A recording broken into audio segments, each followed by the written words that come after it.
mwaka amahoro tugatangira undi amahoro. Twongeye kugushimira ko ukirinze imiryango yacu ukatwimana mu buryo bwose. Satana duhiga amanwa nijoro ariko nawe ukaturinda isaha ku yindi. Nabo mu bintu byose bakora nubwo baba ari abasinzi abandi ubona bari mu bindi bintu bitandukanye ariko nabo bavuga Imana yaniraho.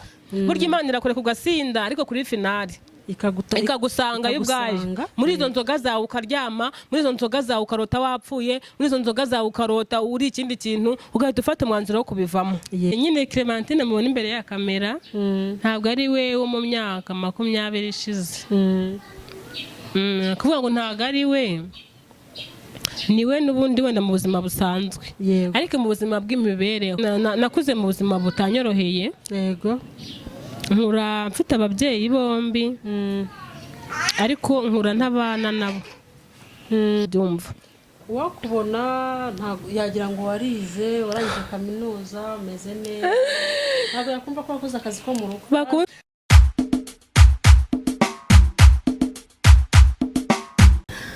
Mbahaye ikaze ngo haye ikaze ukurikiye Mama Linda Official.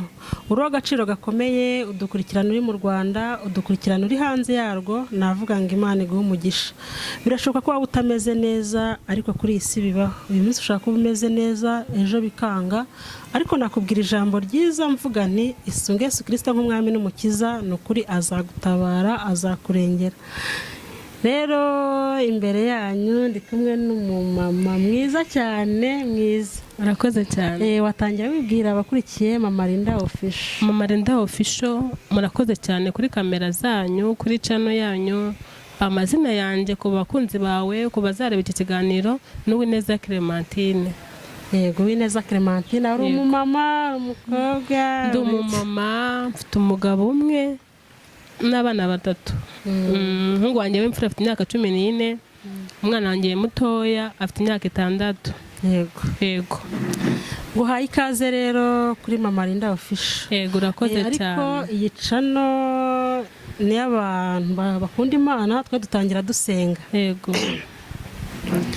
Nyakubahwa Uwiteka Mana ishobora byose, uri Imana nyamana, uri Imana itabasha kweshya kandi uri Imana isohoza amasezerano, uri Imana irindi jambo ryayo nyakubahwa nyaguhora ku ngoma, uri Imana Isiraheli. Nukuri ndaguhamagaye kugira ngo umanuke uzbane natwe, nukuri ndaguhamagaye kugira ngo uze utuyobore, ndaguhamagaye kugira ngo uze ube hagati muri twebwe. Nyemerera Mwuka wera amanuke aza tugote, nyemerera nyakubahwa Imana amaraso Kristo umwana wamenye ku musaraba aza tugote imbere n'inyuma. Nyaguhora ku ngoma, ibyo tugiye kuganira ahangaha turabizi kandi azahora atsindwa. Nukuri bibe ibyo gutuma izina rye rihabwa icyubahiro. Nyemerera umanuke uzbane natwe, ni mu izina rya Yesu Kristo musabye nizeye urakoze. Amen. Ikaze rero kuri Mama Linda Official. Murakoze cyane. Yego, iyi channel icaho ijambo ry'Imana. Yego. Abatanga ubuhamya, abashima Imana n'ikindi kintu cyagira icyo kimarira abanyarwanda cyangwa abantu. Yego. Ikaze wiyumvemo ikaze. Murakoze cyane. Yego, mumeze mute? Meze neza turashima Imana. Uyu mwaka wawutangiye gute? Umwaka nawutangiye neza, ndamahoro n'umuryango wanjye turi amahoro.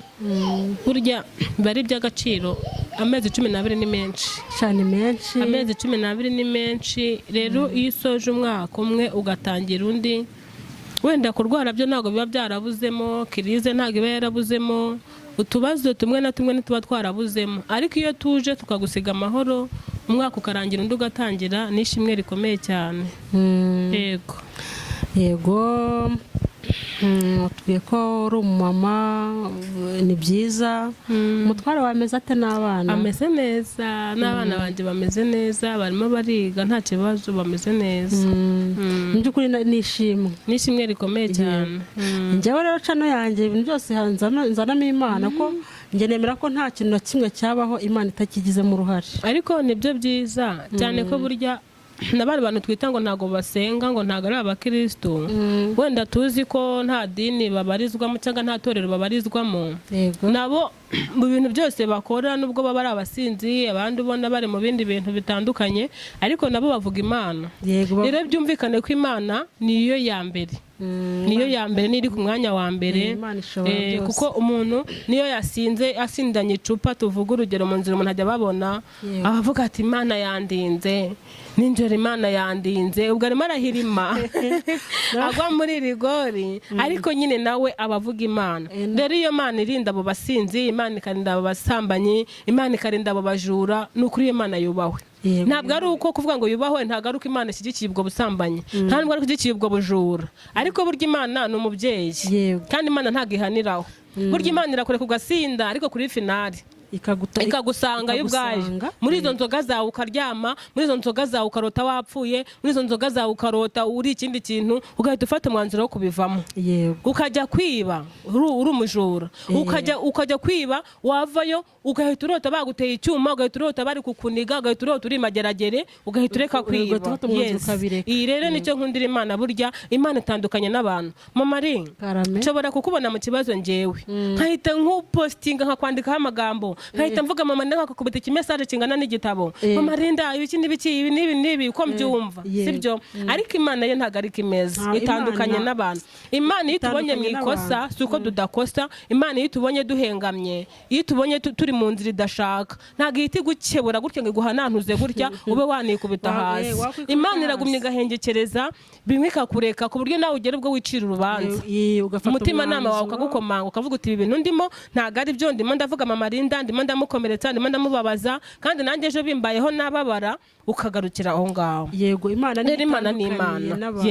Iyi Imana ni Imana, tuyinambeho, tuyikomeze. Ubwo ngusubije ayo magambo yose mvuga ukuntu wari uvuze ngo wowe ibintu byose ni ku Mana, nanjye ndimo ndavuga ubumana bwayo. Rero nigize mbona uriya muntu bitayaka kunda kwinywera cyane, yaravuze ati hari igihe imvura yaguye rwose nanyweye nasinze ndyamana muri rigori, ati umuvo uraza, ariko ndashima Imana ko ntapfuye. Niba yaravanywemo nande, ubwo nyine n'Imana yamukuyemo. Niwe wigo yaba n'umuntu, ariko yatumwe n'Imana. Rero niyo ikomeza ikaba Imana nyine. Ndashima Imana ko niba rero n'umusinzi azi ko yasinze akaryama muri rigori, imvura ikagera higwa, umuvu ntumutembane, akazamuka amavuga ngo ni Imana yankuyemo. N'ukuri ubwo nibwo bumana bwayo, nibwo bumana bwayo. Ntabwo yigize ivuga ngo ubwo yanyweye yasinze ngo reka mureke agende amazi amurengereye ahera umwuka, ntabwo ari kwikora. Ariko buri gihe kizagera nazireke, hoya azazireka, isaha nigera, buri isaha y'Imana igeze ntabwo ashobora kurengaho n'isegonda, ntabwo byashoboka. Nibyo ndanavuga cyane, buriya ntugacire umuntu urubanza Mama Ri, ntugacire urubanza umuntu ngo uvuge ngo uriya muntu ngo ni umusinzi, ngo nta kizwa rye, ngo uriya ngo zajya ikuzimu. Ni ukuri pe, hariya Imana ikubaraho icyaha wowe, noneho ikubaraho icyaha kurusha wa musinzi. Ni ukuri, kuko burya Imana ikora no ku munota wa nyuma, nicyo kintu tuzi. Kuko burya hari igihe umuntu numva ko akenshi mu makuru njya numva nuko umuntu niyo ari gusamba asamba yatura, yari umusinzi, yari umusambanyi. Urabona, kadufate nk'urugero, hari umugore nzi yatesaga umugabo we, amutesha umutwe pe. Mama Ri, uwo mudamu yagiye gupfa, ni ukuri ko yaturiye umugabo we, amusaba imbabazi kuri buri kamwe. Uwashaka ko yaratashye, ahubwo umugabo we yazapfa akarimbuka. Ikigusetsa n'icyo. Urumva rero kuvuga ngo umuntu ngo iki n'iki, ngo umuntu ngo iki n'iki, ngo umwihe, wimwihe, kuko muri iyi si twese turi abakandida, nta muntu w'inyangamugayo 100% ubaho. Turagerageza, wenda nk'abantu basenga, turagerageza, kandi burya nubwo tugerageza amahirwe menshi n'ibiturwanya, ahubwo icyizere tuba dufite n'ibyiringiro ko tuba dufite uturwanirira. Urumva, rero aho ngaho wenda no dutandukaniye, ariko nkubwire ngo nta muntu udakosa, nta muntu utagwa mu ikosa, ariko iryo kosa uriguyemo ute, uryitwayemo ute? Ese urabizi ko wakosheje nk'umuntu w'umukristo, wapfukamye basi winginga Imana? Icyo ni ikibazo. Rero nibyo tubwira abantu bakunzi bawe, cyangwa se nanjye abazankurikirana, mujye mureka guca imanza, gucira umuntu urubanza. Uzuye umunsi ariko ntuzejo, ntabwo uzejo. Uyu munsi we ni umusinzi, uyu munsi hari igihe waba umusinzi ejo. Noneho kuba umusinzi uri umuntu wamenye Imana biba bibabaje, ni umwanda umwe navuga ngo wa pubere. Uzi kugira ngo umuntu ukuze uri umusinzi uri guhungana Bibiliya, sibyo uri umukristo. uri umukristo uri gutemberana Bibiliya ejo kubona utemberana icupa noneho aya macupa yadunda ubwonko ntago we ntago wabimenya ni ukuvuga ngo ibaze kuba ukuboko kwatwaye Bibiliya kugenda kuzenguruka Nyamata Nyabugogo Kimisagara ijambo ry'Imana avuga ijambo ry'Imana ejo akaba yirirwa azunguza ibyuma azengurukana ibyuma za nzoga zo mu duparasitike hari izitwa ngo dunda ubwonko n'ibiki byose urumva ibaze ibyo bintu byonyine kuntu ari umwanda. Ibyo bintu birababaje ndetse binababaza Imana kurenza kuba amaboko yateruye donda ubwonko ejo ateruye Bibiliya.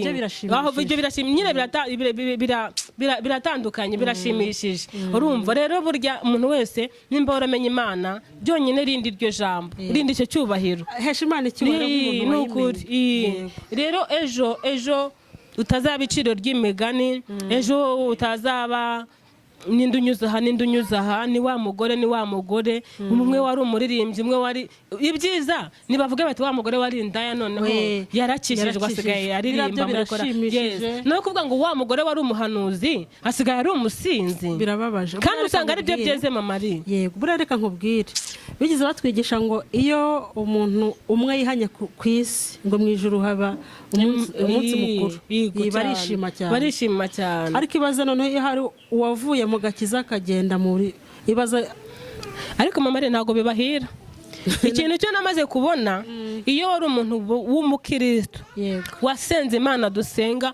wasenze Imana yaremye isi n'ijuru iyo wari umukristo warasomye ijambo ry'Imana warahagaze ku gatuti cyangwa warahagaze imbere y'abantu ukaririmba cyangwa ukabwiriza urumva cyangwa ari n'umukristo bisanzwe ariko w'umukristo nyuma ugateshuka ugasayisha ukava ku Mana ukigumura ukajya mu bindi bitahesha icyubahiro nta mahoro ugira ntago biguhira kankubwira nasangiye muri ADPR yego niho nakuriye niho narerewe ni ukuvuga ngo naretse gusangira muri ADPR nshatse kuko umugabo nashatse we ntago yari mu ADPR yego umuntu nashatse 2009 noneho iyo bajyaga batenga umuntu muri ADPR babyita gutenga gutenga ni ukuvuga ngo gutenga ni nko guhagarika umuntu nk'uko mvuga ngo umuntu yaguye mu cyaha cy'ubusambanyi bamuhagaritse babyita gutenga ngo bamutenze iyo batengaga umuntu wenda nk'umukobwa yatwise nk'umuhungu wenda yasambanye nk'umuntu wanyweye inzoga n'urugero nyine ibintu nk'ibyo ngibyo wari umukristo baraguhagarika nyine kabivuge muri icyo kinyarwanda amagambo bakwaturiraho abantu 90% nabonye ntabwo ayo magambo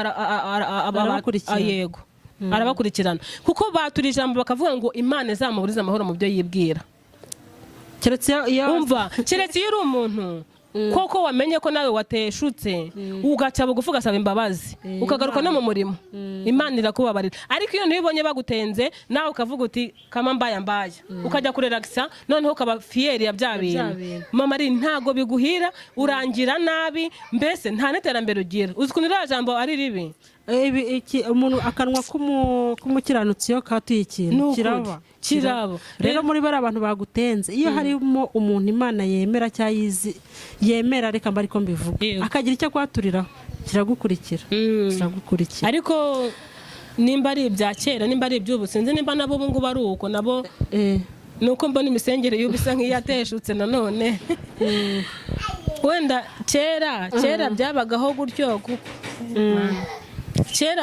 gutyo kuko hari imikirizwe ubona umuntu wese ibintu harimo abirimo neza naho ngubu kubera ubona bisa nkaho byivangavanze witwa ngo ni umukristo umubona ko ari umukristo mu rusengero wagera hanze ukabona ari umuntu usanzwe ntago nzi ko n'ubundi bikiri uko ariko icyo mpamya cyo ni uko umuntu wimitswe n'Imana tuzi nk'abapasiteri nk'ababishopu bafite uwo muhamagaro bimvamo iyo mpano ikintu akwaturiyeho kiraba rero dusaba Imana tugerageza dusaba imbaraga kugira ngo tutajya duteshuka ku byo tuba twariyemeje none se nakubwiye ko cano yanjye icaho ibintu bigendanye n'imirimo y'Imana nta kintu Imana yaba yaragukoreye ukabona ko iki kintu ari Imana igikoze kitakorwa n'undi muntu ngo duhe ubuhamya Mama Marie bose nkubwire ngo iki ni byinshi yego tubwire ni byinshi Imana yankoreye ni byinshi yangiriye neza kuvuga ngo yangiriye neza gute Marie use nyine Clementine mubona imbere ya kamera ntabwo ari we wo mu myaka 20 ishize. Kuvuga ngo ntabwo ari we, niwe n'ubundi wenda mu buzima busanzwe, ariko mu buzima bw'imibereho ntabwo ari we. Hari icyo Imana yakoze. Yego. Kuko impamvu mbivuga gutyo, yego, nakuze mu buzima butanyoroheye. Yego. Nkura mfite ababyeyi bombi, ariko nkura ntabana nabo. Yego. Nkura ntabana nabo. Nkura ubuzima mbese bugoye. Bwari bugoye. Nakuze mba muri Kigali nkora akazi ko mu rugo. Ntabwo nabashije kwiga kubera mu rugo iwacu twari abakene. Abakene ku rwego rwo hasi. Mvuge nyine kuri nomero ya mbere, reka mvuge kuri nomero ya mbere. Twari abakene cyane ku buryo twari abakene babandi njyewe Clementine na mama ajyaga amfata ngiye na musaza wanjye akadutuma kujya gusaba gufunguza. Rero mama ari nimba nari uwo nguwo muri iyo myaka yashize, ubu ndebe imbere ya kamera ukaba wagira ngo ndi umurisansiye. Umeze neza. Ni ukuri mba numva ari ishimwe rikomeye, mba numva ari iby'agaciro kuri njyewe, mba numva ari amashimwe akomeye. Noneho ikirenze ibyo kuba Imana yaranyubakiye umuryango, nakoze ubukwe, mfite abana, n'undi mugisha. N'undi mugisha. Rero urumva ni amashimwe akomeye. Wenda bajya bavuga ngo agaho kari kundi karahandurika, kubivuga gutyo ushaka kutabyumva cyangwa utarabaye muri ubwo buzima ntabwo wabyumva. Wakubona yagira ngo warize, warangije kaminuza, umeze neza, ntabwo yakumva ko wakoze akazi ko mu rugo. Abantu bazi ko umuntu wakoze akazi ko mu rugo ni wa wundi ubyarira iwabo, wa wundi mbese ubuzima buba buri aho nyine yiyandarika ni ibiki ari uko nguko. Rero bakunda ko ugeze ukora akazi ko mu rugo. Mama ari ibyo bintu wibaza, n'undi wese yarabyibajije cyangwa yabyibaza, biratunguranye. Burya ndibuka nyikora ku kazi ko mu rugo kera, abantu benshi bo muri quartier iwacu babaga barindiriye ko bambona nje ntwite, babona nyine byancanze, mbese nibyo bari biteze. Ariko cyo nshimira Imana gikomeye cyane nuko nta na kimwe cyabaye muri ibyo. Ntabwo nigeze ntwara iyo ndango mbyarire mu rugo. Nakoze ubukwe, nkora ubukwe bwiza, umugabo wanjye arasaba arakwa, mariage mu rukiko, byose byarabaye. Urumva nishimwe rikomeye. Byonyine urumva za 2008 2009 hashize imyaka myinshi. Noneho urumva nkanjye nk'umwana utarize uvuka kwa runaka muri abo bakene, urumva iwacu ni mu karere ka Bugesera. Iwacu hari za nzu z'ibyatsi z'ibigonye. Noneho urumva kandi nasabwe mbi Kigali. Ugikora akazi ko mu rugo? Nasabwe mbi Kigali, ni kuvuga ngo nasabwe n'undi nyiba kwa mabuja aho nabaga. Kuko ni nabo bantaye ubukwe, navuga ngo nibo bankingiye, kuko twari tumaranye imyaka igera muri 5 aho ngaho bankingiye. Ariko nanone mu buryo bwo guhesha mama agaciro nk'umubyeyi wanjye, nasabiwe iwacu mu cyaro. Urumva nyine habayeho kuva Kigali baza gusaba no gukwibugesera, noneho tuvuye Bugesera tuza gusezerana i Kigali. Umugabo mwawe mwaramenyana i Kigali? Yego. Ariko bitewe n'imyitwarire yawe uko witwaraga. Ubwo rero ibyo bintu ni ibintu byo gushima Imana cyane birenze. Hari ukuntu njya mbivuga umuntu ntabe yabikurura ngo abyumve. None baze kujya gusabira muri ya nzu y'ibyatsi. Ni ukuvuga ngo abantu biwacu Imana yankoreye akantu kankora ku mutima, ku buryo ubukwe nakoze ibaze ko hari imodoka 6. None ibaze 2009 2008 nakoze ubukwe 2009, ibaze ahantu hari imodoka 6 hari na kamera iwacu mu cyaro kuri wa mwana wo kwa runaka, babana babakene banyagupfa, babacanciro babasabirizi. Ibaze icyo kintu mama ari ucyumve neza. Urumva noneho abantu mu cyaro wacu baravuze ngo nkumva ngo Clementine gakoze ubukwe ngo nk'ubw'umwana ngo umuministiri. Ako kantu karanshimishije, nkubwire ngo Mana yanjye. Wenda ntago navuga ngo nje kuvuga nka mama bitangaza ngo sinzadivorce ngo ntago natandukana n'umugabo. Satani hari igihe atera urugo pe, akarutera umuntu akarwana agatsindwa.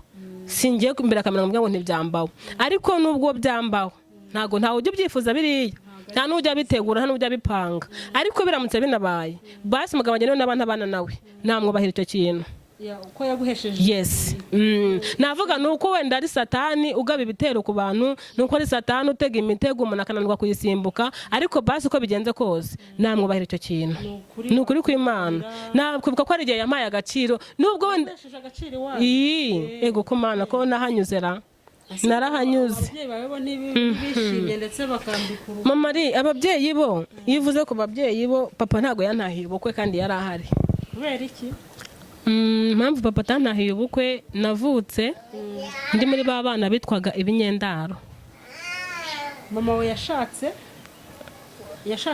umupapa mama ari waje muri Kinyarwanda ba bana bitwaga ibinyendaro ntago bazi umwana witwa ikinyendaro oya bitwaga ntago ubungu bariko bitwaga yego ibinyendaro ni abana bavutse ku bapapa baba batazi batabana ni ukuvuga ngo rero nuko navutse kuvuga abana bitwaga ikinyendaro impamvu mvuze ngo bitwaga ntago ari kubu ngubu bakita mpora nshimira leta yacu y'u Rwanda igenda igorora ibintu ibyari bigoramye mu myaka yashize ikabigorora ikabishyira ku murongo ni byinshi tuzi kandi ni ukuri perezida wacu Kagame ni ukuri pe Imana ijye imuha uburame imuha umugisha igumye mwagure igumye mbese imuhagarareho kuko mu byo mushimira nacyo kirimo kera twitwaga abana b'imyendaro nimba ari izina nagaga iryo zina ariko ubu ngo babaye abana b'urukundo ntago yego ntago bakitwa imyendaro n'abana b'urukundo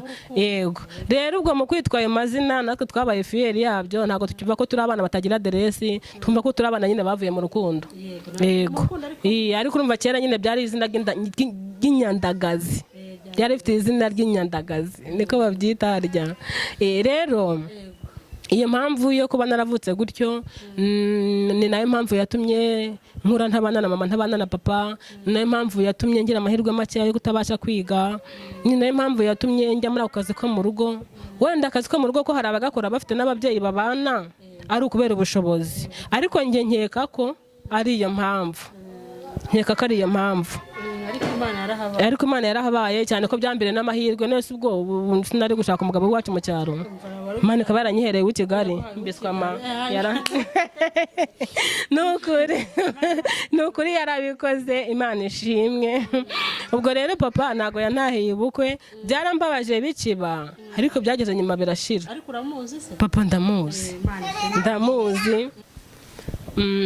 nyuma mbere bikiba papa atantahiye ubukwe byarambabazaga ariko nyuma nkimara kubona niboneye umugabo mbona mbyaye umwana mbere mbona mbyaye wa kabiri naramubabariye ndavuga nawe ntago ari we ubwo nawe kuba atarandeze ni ipfunwe yagize ni ukuri wenda wasanga nawe ubuzima butari bwose ntago ari ubuzima se hari icyo nari musabye ko bari kumuha inkwano ko nta birongoranwa nari ndi kumusaba kuko hari ukuntahira ubukwe gusa nta kibazo kindi ariko kandi nibyo ndi kubwira n'ababyeyi b'abapapa mufite abana mwabyaye ku ruhande ndabinginze mujye mubitaho kuko uriya mwana ushaka kumurera nabi ejo akaba ari wari kuzagukiza ngo ujya gutinda hariya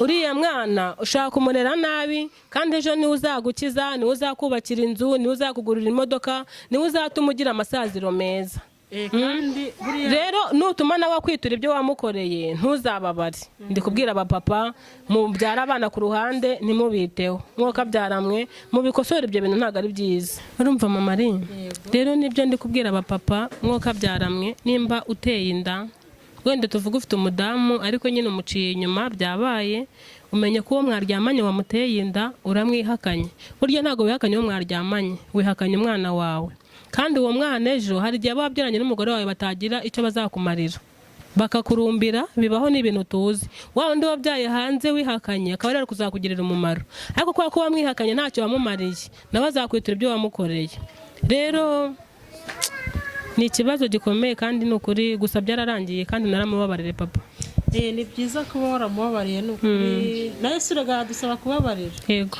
nose ubundi ni gute wamusaba imbabazi ku makosa wamukoreye we ntubabarire abandi ni ukuri ndumva waranyuze mu buzima butoroshye ariko twashima Imana ko yahabaye kandi ukaba umeze neza, ukaba ubanye n'umufasha wawe neza, umugabo wawe neza. Kandi nagusabira Imana kugira ngo ikomeze igukomeze, yubake urugo rwawe neza, kandi ujye wubaha umugabo. Ujye wubaha umugabo, Imana irabidusaba. Yego. Abakurikiye Mama Linda Official, ni ukuri murumva ko uyu mumama mwiza cyane Imana yahabaye, nubwo bitari byoroshye muri icyo cyaro yavukagamo ndetse kigoye, ubuzima bwaho bugoye, ariko ubu ameze neza, atuye mu nzu nziza, inzu turayibereka turayibereka. Yego, ntabwo mbese ni ibintu bitumvikana, kandi ni ibintu ku bwenge bw'umuntu yumva ko bitashoboka, ariko nta kintu burya kinanirana imbere y'Imana, ibintu byose birashoboka. Kandi burya ukivuka hari dosiye Imana ishyira ku buzima bwawe, iyo ugenzemo neza bya bindi Imana yavuze ku buzima bwawe bibaho.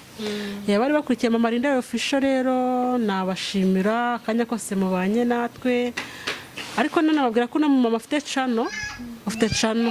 Ubundi channel yitwa gute?